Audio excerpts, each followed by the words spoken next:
शेकडेवारी नफा आणि तोटा पार्ट 23.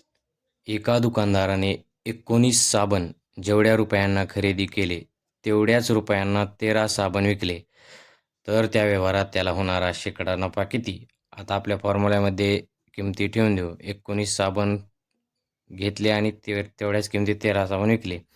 फरक काढण्यासाठी आपल्याला 19 वजा 13 करावं लागेल भागिले विकलेल्या वस्तू आहेत 13 गुणिले 100. आता किती उरतं? 19 मधून 13 गेले 6. 6 भागिले 13 गुणिले 100. आता काय 6 न 13ला भाग जात नाही. आता काय करावं लागेल? 6 गुणिले 100 भागिले 13. 600 भागिले 13. आता याचं उत्तर येणार आहे पूर्णांकयुक्त अपूर्णांकामध्ये. तर आता आपल्याला 13 ने याला भाग द्यायचा आहे. 13 एक 13. 13 चोक 52. 13 चोक 4 इकडे साईडला लिहितो मी. 13 चोक 52. बाकी राहिली 8. इथं झालं 80. आता आता लक्षात द्या.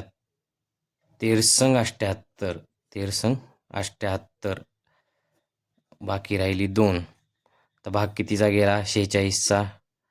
बाकी राहिली 2 आणि उरलं काय? खाली भाग कितीनं दिला आपण? 13नं. तर आपलं उत्तर आहे 46/213%. पर्याय क्रमांक 1.